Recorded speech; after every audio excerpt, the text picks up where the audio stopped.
उपेंद्र कुशवाहा जिन्हें पवन सिंह ने हराया था, उनका नाम सामने आ गया है कि वो अब राज्यसभा जाएंगे। जीतन राम मांझी का मैं फिर से जिक्र कर रहा हूँ, इस्तीफे की बात कह रहे हैं कि अगर हमारे साथ इस बार धोखा हुआ तो हम इस्तीफा दे देंगे। मांझी जी अगर मुख्यमंत्री बने तो आदरणीय नीतीश कुमार जी की वजह से बने हैं। जीत कैसे होता है, अधिकारी आपके पैकेट में हो तो सब कुछ तय है। देखिए, बिहार में इन दिनों जीतन राम मांझी को लेकर बवाल है। जीतन राम मांझी का बयान बिहार में आता है लेकिन खलबली दिल्ली में मच जाती है। सीएम नीतीश कुमार जो है मांझी के बयान से पहले ही दिल्ली के लिए रवाना हो गए हैं। अमित शाह से मुलाकात कर रहे हैं, मोदी से मुलाकात कर रहे हैं और बिहार की राजनीति जो है एक बार फिर से सीट बंटवारे पर आकर टिक गई है। लेकिन इस्तीफे की बात आ रही है। बिहार से लेकर दिल्ली तक वो इस्तीफा देने के लिए तैयार हो गए हैं और बिहार में इन दिनों बुलडोजर भी जो है सम्राट चौधरी का खूब दौड़ रहा है। हम तमाम मुद्दों पर बात करेंगे और बात करने के लिए आज हमारे साथ में खास मेहमान है और मेहमान है जेजेडीके प्रदेश अध्यक्ष राठौर जी हैं। स्वागत है। बहुत बहुत स्वागत है। पहले तो सर देशवा न्यूज की पूरी टीम की ओर से आपको जन्मदिन की बहुत बधाई हो। धन्यवाद आप सभी का। मांझी जी का बयान लगातार एनडीए को परेशान कर रहा है। पहले मांझी जी बयान देते हैं कि जीत कैसे होता है, अधिकारी आपके पैकेट में हो तो सब कुछ तय है। देखिए, वो बिहार के मुख्यमंत्री रह चुके हैं आदरणीय मांझी जी, और मुझे लगता है कि उनको बेहतर तरीके से पता है कि यहाँ की जो व्यवस्था है वो कैसे काम करती है, चूँकि वो चला चुके हैं बिहार को एक समय तक। और उनके बयान को मतलब मैं क्या ही कहूँ, इस सूरज को दिया दिखाने जैसा होगा, तो हम उनके बयान में क्या ही कह सकते हैं। वो उनका मामला है और वो अपनी पार्टी को लेके, अपने गठबंधन को लेके ज़्यादा सहज है और वो काम कर रहे हैं, वो अपना काम कर रहे हैं, अपनी बातें कर रहे हैं और हम लोग सकारात्मक राजनीति करने आए हैं। क्योंकि जनशक्ति जनता दल जनता की शक्ति के साथ साथ गरीबों की, वंचितों की और उन तमाम लोगों की अधिकार की लड़ाई लड़ने के लिए तैयार है, जो कहीं ना कहीं अपने आप को इस समाज में, इस बिहार में उपेक्षित महसूस कर रहा है। लेकिन सर सवाल तो खड़े हो रहे हैं ना कि अगर ईवीएम पहले हैक करते थे, आप ही लोग आरोप लगाते थे, महागठबंधन आरोप लगाती थी, अब तो अधिकारी को ही मुट्ठी में कर लिया जा रहा है चुनाव जीतने के लिए। 2020 का वो जिक्र करते हैं, उसके बाद अभी का जिक्र करते हैं कि अगर अभी भी हमें फ़ोन करता तो 1700 से ही हार रहा था ना, पिछले बार तो 2700 से हार रहा था। देखिए, पहले तो मैं आपको बता दूं कि भाई हम महागठबंधन का पार्ट नहीं है और उनका कहने का संदर्भ क्या है, वो क्यों उन्होंने ऐसी बातें कही कि आखिर 1700 से हारा है हमें कहते तो, मतलब ये 2700 से हारा है हमें कहते तो, ये सब चीज़ें जो बात आ रही हैं, तो ये उनका तरीका है राजनीति करने का। हम लोगों को जो भी जनादेश ने, जो भी जनता ने हमें वोट किया, हमने उसको सहर्ष स्वीकार किया है और मुझे लगता है कि जो भी जनता का डिसीज़न है उसके साथ हम लोग खड़े हैं। और अब मशीन है, मशीन में कुछ भी हो सकता है। अभी तक तो इसकी कोई पुष्टि नहीं हुई है, लेकिन आने वाले समय में देखिए क्या होता है। लेकिन हम लोगों को लगता है कि भाई जनता ने जो भी हम लोग को जनादेश दिया है, हम उसको सहर्ष स्वीकार किए हैं। राज्यसभा के 5 सीट खाली हो रहे हैं। महागठबंधन की नज़र तो है लेकिन उनके पास आंकड़ा नहीं है कि वो 5 सीट तक, एक भी सीट तक पहुंच सकते हैं। लेकिन इस वक्त एनडीए में इन सीटों को लेकर बवाल है। जीतन राम मांझी का मैं फिर से जिक्र कर रहा हूँ, इस्तीफे की बात कह रहे हैं कि अगर हमारे साथ इस बार धोखा हुआ तो हम इस्तीफा दे देंगे। मंत्री बिहार सरकार में संतोष सुमन है, उन्हें भी सीधा चेतावनी जारी कर दिया गया है मंच से ही कि मोह त्याग दे, आप भी इस्तीफा दीजिए।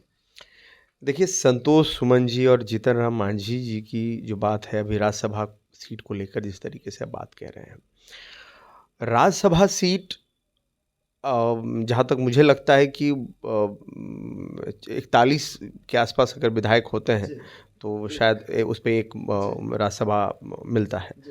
तो वो देखने की चीज़ है कि उनके कितने विधायक हैं, तो उस हिसाब से मुझे लगता है कि सब जगह वैसे ही बंटवारा होता होगा और वैसे ही बंटवारा होगा पूरे बिहार में। जो भी जितने दल हैं, जिनके जितने विधायकों की संख्या होगी, उनको उतना सीट मिलेगा। इसमें हम क्या ही कह सकते हैं। बाकी तो जनता है, लोग हैं, नेता लोग हैं, अपना वो ज़्यादा समझदार है, अपने ज़्यादा अच्छे तरीके से देखेंगे। और ये पूरे प्रेशर पॉलिटिक्स है, सब लोग प्रेशर पॉलिटिक्स करते हैं। नीतीश कुमार को तो दिल्ली जाने पे मजबूर कर दिए ना, बयान देकर नीतीश कुमार जी भागे भागे दिल्ली पहुंच गए हैं, मोदी जी से मुलाकात कर रहे हैं, अमित शाह से मुलाकात कर रहे हैं, अपनी पार्टी की बड़ी बैठक कर रहे हैं, मजबूर तो कर दिए ना मांझी जी। नहीं, देखिए, मुझे ऐसा नहीं लगता है कि मांझी जी ने नीतीश कुमार को मजबूर किया है, क्योंकि कहीं ना कहीं नीतीश कुमार की वजह से अगर कोई मुख्यमंत्री बना, मांझी जी अगर मुख्यमंत्री बने तो आदरणीय नीतीश कुमार जी की वजह से बने हैं। तो मुझे नहीं लगता कि उनको बिहार की पॉलिटिक्स में कोई मजबूर कर सकता है, मुझे नहीं लगता है। बाकी अब वो किस मकसद से दिल्ली गए हैं, किन्हीं कारणों से दिल्ली गए हैं।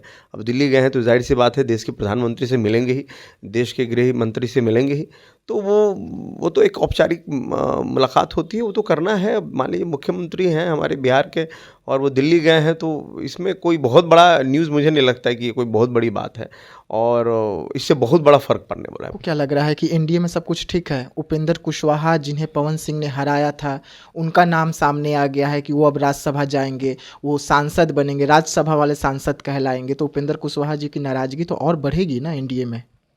नहीं, आपने कुछ दिन पहले भी देखा है कि पवन जी और उपेंद्र कुशवाहा जी की जो चुनाव के दौरान जो है आप देखेंगे कि दोनों का मीटिंग जो है वो हुआ है। और ठीक है, राजनीति में सब चलता है, कोई दिक्कत नहीं है। अब जब पवन सिंह जी ने समर्थन दिया है, वो उन्होंने एनडीए के लिए इतनी मेहनत की है, सब जगह के प्रचार प्रसार किया है, तो हो सके उसका इनाम उनको मिले।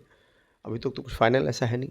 आपकी पार्टी धड़ल्ले से एक्शन में है, भले ही चुनाव हार गई हो, आपके जो राष्ट्रीय अध्यक्ष हैं वो भी चुनाव हार गए हों, लेकिन धड़ल्ले से विकेट डाउन हो रहा है, नए लोगों की पोस्टिंग हो रही है। देखिए, हम लोग भले ही चुनाव हार गए, ये हार जीत बहुत मायने नहीं रखता है। मुझे लगता है कि कोई भी पॉलिटिकल पार्टी के लिए हार जीत मायने नहीं रखना चाहिए, और हमारे लिए तो खास करके रखता ही नहीं है, क्योंकि हम लोगों ने अपनी पार्टी को 1 महीने के अंदर खड़ा किया, और 1 महीने के अंदर मुझे लगता है कि विश्व की पहली ऐसी पार्टी होगी जो 1 महीने में इतनी मजबूती से सामने आई और इतना उसका प्रचार प्रसार हुआ।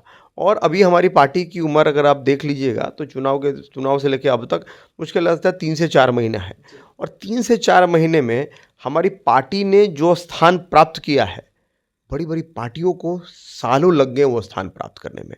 तो हम धीरे धीरे अपना पार्टी एक्सपैंड कर रहे हैं, प्रचार प्रसार कर रहे हैं, लोगों को जोड़ रहे हैं, और ऐसे लोगों को जोड़ रहे हैं जो वाकई में सेवा करने के लिए आना चाहते हैं, राजनीति करने के लिए नहीं आना चाहते। क्योंकि हमारे यहाँ आप देखेंगे कि जो भी व्यक्ति आ रहे हैं, फ्रेश चेहरे, फ्रेश लोग, जो राजनीति छोड़कर सेवा नीति अपनाना चाहते हैं। क्योंकि हमारी पार्टी की पॉलिसी ही है, हम लोग राजनीति नहीं, हम लोग सेवा नीति करने के लिए इस क्षेत्र में आए हैं। और जिस तरीके से हमारे राष्ट्रीय अध्यक्ष आदरणीय तेज प्रताप जी काम कर रहे हैं, और वो बहुत ये पूरी दुनिया जानती है, पूरी मीडिया इंडस्ट्री जानती है, और पक्ष और विपक्ष जितने भी राजनीतिक दल हैं वो सभी जानते हैं कि वो बड़े निश्छली हैं, उनको वो बड़े मतलब हार्ट के बहुत क्लीन लोग हैं। तो जो व्यक्ति क्लीन होगा वो क्लीन राजनीति करेगा, और हम लोग भी इसीलिए जुड़े उनके साथ कि भाई यहाँ पे पहली बार ऐसा लग रहा है कि काम करने का हमको मौका मिल रहा है। जिस तरीके से क्लीन पॉलिटिक्स होनी चाहिए गरीबों के लिए और तमाम उन वंचित समाजों के लिए जो लोग आज तक राजनीति से और जो मूलभूत सुविधाएं जो आज तक उनको प्राप्त नहीं हुई उनसे वंचित रहे हैं, तो हम लोग उनके लिए काम कर रहे हैं। और आने वाले समय में आपको भी दिखेगा कि हमारी जो हमारा एजेंडा है कि सामाजिक समरसता के साथ साथ कैसे हम काम कर रहे हैं, कैसे जो अभी 1 नेशन 1 इलेक्शन आया तो समान शिक्षा नीति पे हम कैसे काम कर रहे हैं, और समान स्वास्थ्य नीति, समान शिक्षा नीति, समान स्वास्थ्य नीति और कानून व्यवस्था तो उसको दुरुस्त करने के लिए हम लोग काम कर रहे हैं। आने वाले समय में आपको पता चलेगा कि हमारी राजनीतिक पार्टी किस तरीके से बड़ी राजनीतिक मंच पे आके खड़ी हो जाएगी। क्योंकि कहीं ना कहीं आज भी लोग, भले ही बिहार में कितनी भी बड़ी पार्टियां सक्रिय हों, लेकिन कहीं ना कहीं कई लोग उन पार्टी के अंदर भी अपने आप को छला हुआ महसूस करती हैं।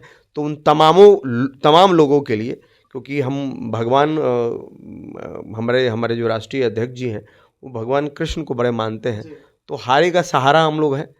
तो जो लोग भी अपने आप को असहाय महसूस करते हैं उन सभी का स्वागत है, और उन सभी को मिला के हम लोग एक नारायणी सेना का निर्माण करेंगे।